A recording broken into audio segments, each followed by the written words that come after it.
Today, we're going to talk about the C-section surgery. Do you know what actually happens during the C-section surgery? Like, more specifically, how many cuts are going to be made on your body? Or if you've already had your C-section, whether it's weeks, months, or even years ago, how many cuts were made? Do you know? Do you know? Let's just pause right there. I want you to just put that number in your head. Is it one cut?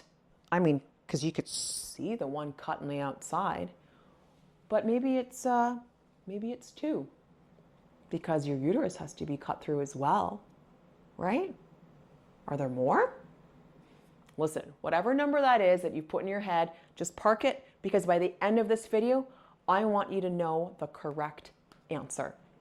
Okay, and the reason why I'm making this video is because with the hundreds of C-section moms that I've worked with over the past, oh my gosh, I don't know how many years, a lot of people don't know what's happened to their body. And here's why it matters. It matters because a lot of women there's anger that comes with not knowing. You know, the idea of like, yes, I consented to this emergency surgery that was life-saving for myself and my baby, but I didn't consent to all the pain, the C-section shelf. Like, look at the appearance of my abdominals. I didn't consent to all that weakness. I'm still weak years later. So knowing about literally what that surgery entailed, like what happened to your body, I know for a lot of C-section moms, it was the beginning of their physical healing journey, which of course is absolutely part and parcel of the emotional healing too. I'm Janette Yee. I'm a C-section therapist, and today let's go through the incisions with this washable marker. All right, so here's the first incision. I'm going to draw on my tummy.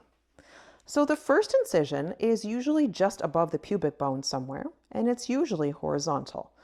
Okay, some folks have it so close to the pubic bone, it's actually kind of hard to move the scar tissue when doing massage, right? And that's not incorrect. That's not incorrect. It varies from person to person. That goes through skin and fat only. So if you guessed, oh, there's only one cut made, unfortunately, that is not the right answer. Okay, so through skin and fat, then there's a second horizontal incision made about an inch above that first horizontal incision. And this goes right through what's called the myofascia, or the covering, the connective tissue that covers your muscles. Okay, it's so powerful that it gets its own cut. All right, so when that's opened up, then there's a third incision. I got to tell you, friends, I've been a therapist for over 20 years. I did not learn any of this in school at all. Even in any of my like continuing education courses, I took lots. I never learned there are all these incisions. Okay, now this one goes through something called the Linea alba. And if you're an anatomy junkie like me, you'll know that holds together your left and your right side six-pack, right? Like that's why there's a left and right side. There's this tendon that goes right down the middle. Well, this holds together your entire abdominal wall, as it turns out. And so that is cut open, not even by a scalpel, like with a surgeon's finger, because it's that thin. Whoa, so now your abdominal wall has been cut through. Then there's a peritoneum layer, right? That's also moved aside. Then you've got your uterus. Okay, so now that the uterus is exposed, that itself gets it's usually a horizontal incision. It's a vertical incision if you had a preterm baby, right? But this is full term, and that'll be a horizontal incision. So if you guessed 4 incisions, you're correct. You're correct. 4 incisions through 7 different layers of tissue. Now let's go in reverse. Okay, so first I gotta pause there, and I gotta just acknowledge, yeah, sometimes if this is the first time you ever heard of this, it can feel kind of emotional, right? So I'm gonna pause there right now before I go and tell you how that surgery was closed up. Pop into the comments below. Like, how are you feeling? Are you kind of angry that no one told you? Are you feeling like, holy cow, my body is so hardcore. I can't believe I went through that. And I'm like relatively okay, right? Human body's pretty amazing. So just kind of pop into the comments below, like, how you feeling? How you feeling? Okay, now let's go on and talk about how this is all closed up. So I'm going to come close again and show you.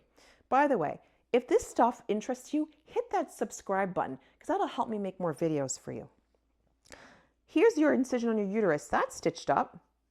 Okay, so let's go in reverse. Then your linea alba, that's not stitched up. That's just left to heal and scar down on its own. Your myofascia, that's not stitched up either. Okay, and by the way, this incision most people don't know about. That's why they're like, oh, that's why that C-section shelf, that overhang is so sore for months later. Yeah, there's a deep incision through the skin and the fat. And then your external incision is either stitched or it's stapled or it's glue. Maybe you got subcutaneous stitches. Maybe it's covered by steri strips. Every surgeon does it differently. Okay? Now, that's what happens during the C-section surgery. And if this is the first time you heard it, now it might answer a lot of questions. Holy heck, no wonder I was so weak and so sore for so long. Or maybe, holy heck, it's been years. No wonder I'm still weak. Right? Or maybe you're someone who's like, I can't believe this C-section shelf or this overhang that I have. Oh my gosh, well that makes sense now. We only got 2 layers of stitches for 7 layers of tissues. Of course stuff is all stuck down. I gotta do something about my scar tissue. Right? So hopefully what you've learned today, just by understanding what's happened to your body or what's about to happen to your body, is that, hey, especially if this hasn't happened to you yet, there's some major things that are going to happen to your body that if you got ahead of in time, scar tissue massage, strengthening of that core, understanding your body to help with your confidence and your emotional support, there are a lot of chronic issues that happen with C-section moms that are largely preventable. Okay? So pop into that comment section down below. What does this information make you feel? And what kind of light has to shed upon your rehabilitation and what you might want to do going forward starting today?